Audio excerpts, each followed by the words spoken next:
Hello everyone, welcome to the Nerd Junction, the channel where knowledge meets fun. Right now in this video, we are going to deal with Paper 1, Unit 1, Part C. Part A and Part B have already been uploaded. You can check them out on the YouTube channel of the Nerd Junction.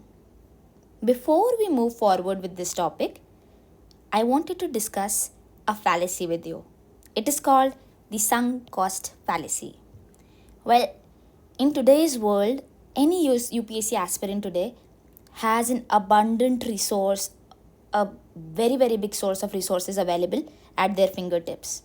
Plus, there are coaching, they charged hefty fees, and you pay it so that you can get the best possible resources. What you are doing is you're giving in a lot of money and a lot of your time. Time being even more important than money right now. So you're investing a lot of money and a lot of time here. The output that you are getting might be just 20% of what you have invested, which is like a 90%. So 90% input is generating a 20% output. But you will keep on doing so because you have already invested 90% of your time and money. And that is why even if the output is not as much, you will keep on investing it. Once you recognize that there is a fallacy that exists here, you can work on breaking this cycle. I understand that when you put in your effort into something, put in your time, energy, money into something, it is only fair that you get the output out of it. But if you're not getting that, you need to stop and move out of that cycle and work on something which, even though takes lesser amount of time, which might not be even taking any money and giving you more output.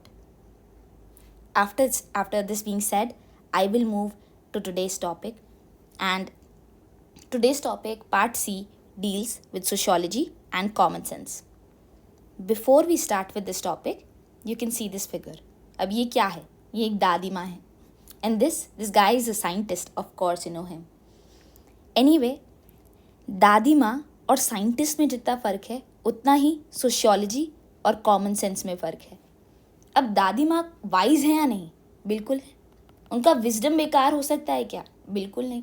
उनका तजुर्बा, experience, everything is valuable and the lessons that she might be teaching us might have some real substance in them. पर क्या वो सब कुछ जो बोलती है वो यूजुअली सही होता है? नहीं. समय बदल जाता है, लेकिन दादी माँ के नुस्खे ही रहते हैं.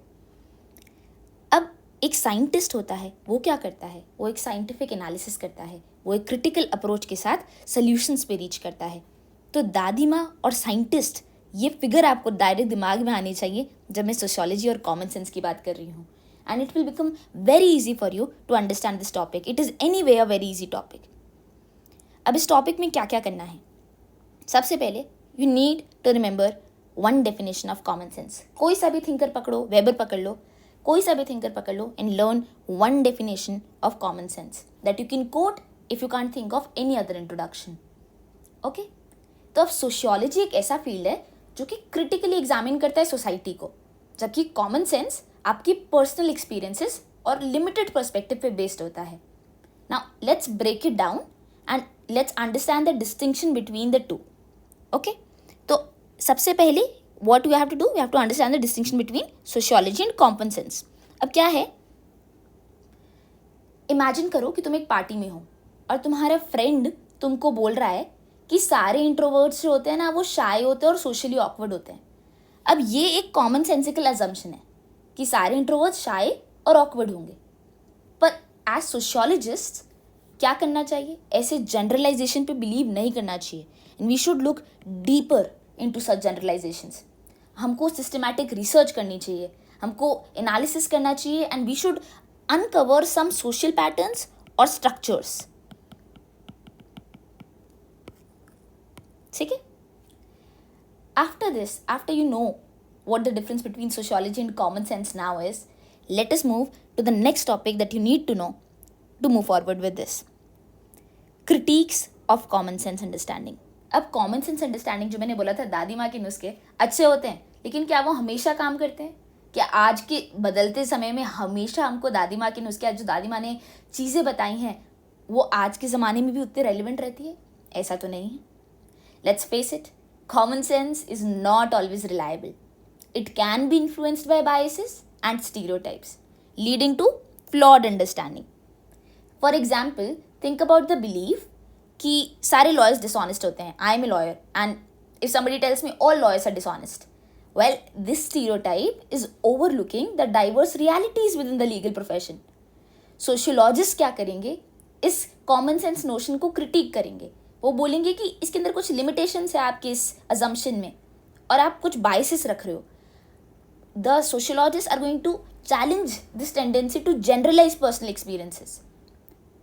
ठीक है, तो ये हुआ एक critic of common sense understanding. हमको समझ में आ रहा है कि बेसिकली प्रॉब्लम क्या है कॉमन सेंस अंडरस्टैंडिंग में. अब मैं जो भी पॉइंटर्स बता रही हूँ इसके तुम साइड में दो छोटे छोटे पॉइंट्स लिख सकते हो, या फिर 4 पॉइंट्स भी लिखने तो यहाँ पे छोटी छोटी हेडिंग्स डाल के लिख सकते हो, because you can elaborate on it very easily.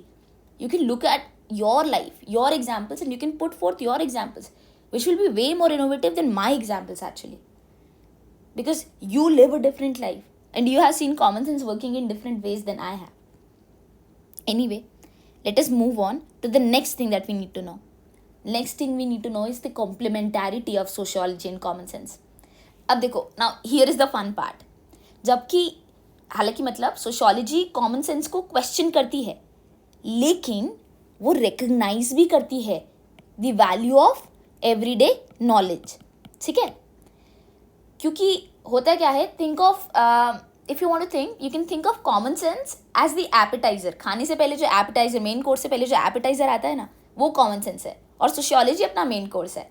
तो कॉमन सेंस अपन को हेल्प करेगा टू नेविगेट डेली लाइफ, जबकि sociology will enhance and refine our understanding.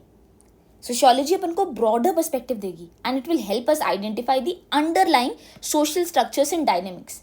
It is like adding extra toppings to your pizza to make it even more delicious.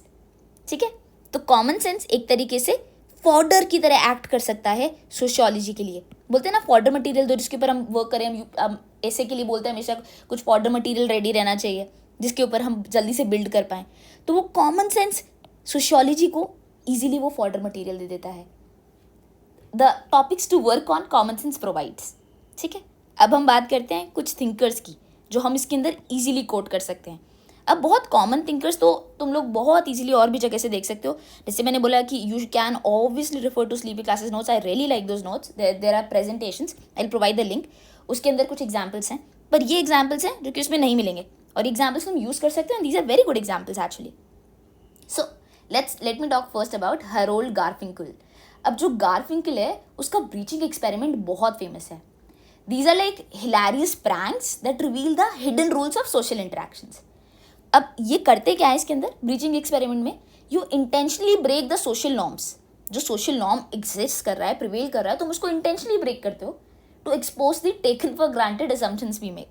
ठीक है, तो जो assumptions तुम्हारे already हैं उस सोसाइटी के लिए, तो वो जब तुम उसका कुछ उल्टा जाके वहाँ पर करोगे तो तुम्हें रियलाइज होगा कि अच्छा असलियत में ऐसा है. और यही अपन को हेल्प करता है डिफ्रेंशिएट करने में सोशियोलॉजी और कॉमन सेंस के बीच में. अब सेकंड बात करते हैं अपन Erving Goffman and dramaturgical analysis. Goffman compare करता है सोशल इंटरेक्शन को टू अ थिएट्रिकल परफॉर्मेंस. जैसे कि एक्टर्स होते हैं स्टेज पे, वैसे ही हम भी हमारे जीवन में बहुत सारे रोल्स लेते हैं. ठीक है, अलग अलग सेटिंग्स में हम अलग अलग तरीके से प्रेजेंट करते हैं. ये एक तरीके से हमारी सीक्रेट आइडेंटिटी होती है जो कि हर जगह अलग आती है. अब कॉमन सेंस के हिसाब से तो एक इंसान एक ही तरीके से रहेगा हर जगह, लेकिन सोशियोलॉजी बोलेगी कि नहीं, अगर हम इसे ड्रामाटर्जिकल एनालिसिस के बेसिस पे देखें तो हर इंसान हर एक अलग अलग सोशल सेटिंग में अलग अलग तरीके से एक्ट करता है. Next let's see another thinker, Patricia Hill Collins and intersectionality. अब कॉलिंस ने क्या एक्सप्लोर किया? Collins explores how race, gender, class and sexuality, all of this intersect to shape our experiences. It is like mixing different colors to create a beautiful painting, जहाँ पर हर colour represent कर रहा है एक अलग सोशल कैटेगरी को. ठीक है, तो कॉमन सेंस क्या बोलता है कि इंटरसेक्शनैलिटी तो छोड़ो, मतलब एक चीज़ कॉमन सेंस तो यही बोलता है, सपोज करो अगर दादी माँ है, मैं उन्हें जेंडर के बारे में पूछूंगी तो वो बोलेंगी क्या होता है gender, they will think it's a fix criteria, पर ये बोलेंगी नहीं जेंडर के अंदर भी डिविजन्स होते हैं। फिर इंटरसेक्शनैलिटी मतलब बहुत सारी चीज़ें और रोल प्ले करती है, ठीक है, विद इन द जेंडर, जो आपको और वल्नरेबल बनाती है। How gender and intersectionality collide और कोइंसाइड, ठीक है, how they intersect to shape our experiences. अब हम बात करते हैं पियर बोर्दियू और हैबिटस के बारे में। तो बोर्दियू ने एग्जामिन किया कि कैसे हमारी सोशल पोजीशन जो होती है it shapes our preferences and behaviour. तो it is like having a personal style that reflects your background and social status. जैसे कि अगर तुमने बहुत फैंसी से कपड़े पहने हुए हैं तो तुम everybody is going to kind of assume that you are rich, right. तो कैसे हमारा जो हैबिटस होता है वो डिटरमाइन कर रहा है कि हमारा परसेप्शन क्या होगा लोगों के दिमाग में, और कैसे लोगों का बिहेवियर हमारी तरफ चेंज होगा, ठीक है। Suppose I enter a very good showroom in rags, they will kick me out. They will clearly kick me out of that place. So our appearance is determining how we are treated in a social setting. ठीक है. Now let's talk about one Indian thinker also. You can even quote more, अगर और मिले तो इसमें add करो, लेकिन मैं थोड़ा थोड़ा हमेशा पेपर 2 से लिंक करते रहने की या फिर इंडियन थिंकर से लिंक करने की कोशिश रखती हूँ, so that your answer looks better than others. फिर हम बात करते हैं दीपांकर गुप्ता की, ठीक है। अब गुप्ता की जो Gupta's research on social inequality in Indian society it challenges the common sense understandings of social hierarchies, ठीक है। पर्टिकुलरली क्या चीज़, जैसे कि वो रिवील करेगा कि there are complex dynamics in caste class and power, ठीक है। सिर्फ एक चीज़ जो अपन नॉर्मली समझ लेंगे ना कि नहीं कास्ट की वजह से सुपीरियर इन्फीरियर हो रहे हो, लेकिन तुम कास्ट के अंदर भी देखोगे तो जिनका कास्ट रिलेटिवली हाई माना जाता है सोसाइटी में, और क्लास जो है मतलब the status, the financial status, the monetary status they have, वो लो है, तो उनका देखना स्टैंडिंग, ये सारी चीज़ इंटरसेक्ट करती है। इंटरसेक्शनैलिटी की ही इसी ने भी बात करी, ठीक है। तो अब जब ये सब जान लिया है तो अब हम बेसिक और कुछ चीज़ें हैं, ये एग्जाम्पल्स और केस स्टडीज़ है जो बहुत ईजी हैं, ये तुम खुद रेफर कर सकते हो कि कैसे जेंडर रोल्स के बारे में कॉमन सेंस नोशंस होते हैं। ये हमने मीड को भी रिलेट करा था, हमने इधर पढ़ा था कि जेंडर के लिए क्या बोला था मीड ने बोला था कि pink is not just for girls, एक एग्जाम्पल लिया था मैंने, ठीक है। तो इस तरीके की चीज़ें कि कैसे ये चैलेंज करता है जेंडर रोल्स को। सोशियोलॉजी कॉमन सेंस नोशन है कि हाँ एक जेंडर रोल फिक्स्ड होना चाहिए, इस तरीके से लड़का इस तरीके से एक्ट करेगा, लड़की इस तरीके से एक्ट करेगी, but this sociology challenges this, ठीक है। फर्दर पोवर्टी, अब पोवर्टी का बहुत सारे लोग ये मानते हैं कि पोवर्टी गरीब क्यों है, क्योंकि आलसी है, काम नहीं करते होगा इसलिए गरीब है, लेकिन सोशियोलॉजी बोलेगी you will have to delve deeper. ऐसा नहीं होता है कि इसलिए गरीब है, हो सकता है उसकी सर्कमस्टांसेस ऐसे हो सकता है उसको कभी रिसोर्सेज का एक्सेस नहीं मिला हो सकता है इकोनॉमिक कंडीशन और आसपास की सोशल कंडीशंस ऐसी हो that he is force to be poor, ठीक है। So it will do an in depth comprehensive analysis, ठीक है। अब लास्ट चीज़ जो बचती है वो है PYQs। अब PYQs के अंदर लेट मी रीड, बहुत ईजी हैं कुछ तो, और जो एक दो हैं जिसके अंदर मुझे थोड़ा सा फोकस कराना है तुमको, उसमें मैं करवाती हूँ। How is sociology related to common sense? This we have already dealt with. You can write the similarities between sociology and common sense. दादी माँ और साइंटिस्ट में क्या सिमिलैरिटीज है सब लिख डालो, ठीक है। अब ये बाद में देखेंगे ये वाला question. Next let's look at this, is sociology common sense? क्या सोशियोलॉजी कॉमन सेंस ही है? Give reasons in support of your argument. अब देखो मैंने ये बोला कि कॉमन सेंस फॉर्डर प्रोवाइड करता है सोशियोलॉजी के लिए, ठीक है। तो सोशियोलॉजी सिर्फ कॉमन सेंस तो नहीं हो सकती, उसके बियॉन्ड भी कुछ है।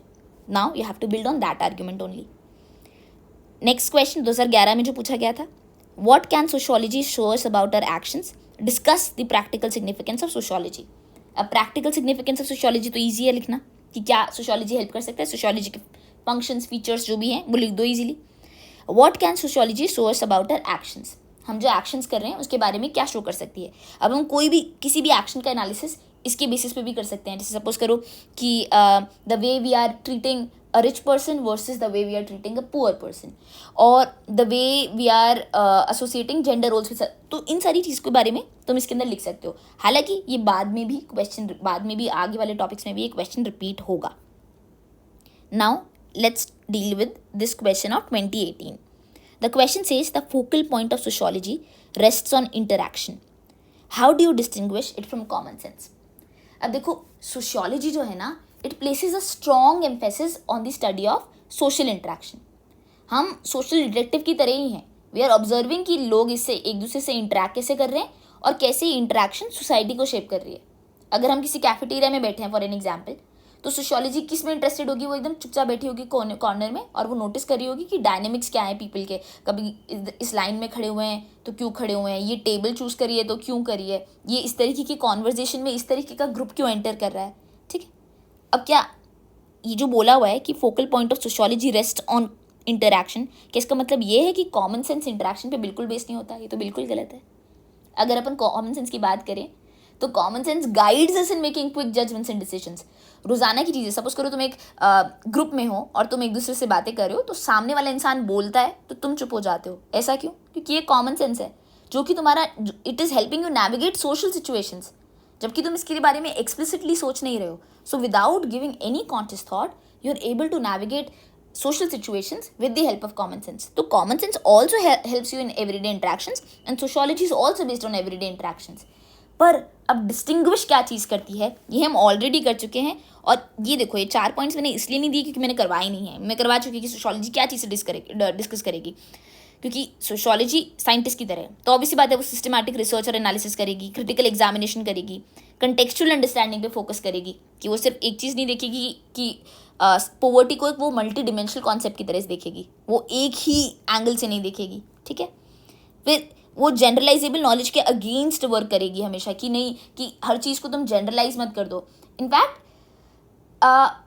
एक्चुअली दोनों चीज़ें हैं कि सोशियोलॉजी ये भी एम करेगी कि यू कैन जनरेट नॉलेज जो कि इंडिविजुअल एक्सपीरियंसेस पे भी अप्लाई हो सके, लेकिन हम ये भी कोशिश करेंगे कि हम बहुत ज़्यादा प्रेजुडिस स्टेटमेंट्स और जनरलाइज स्टेटमेंट्स नहीं बनाएं. ठीक है.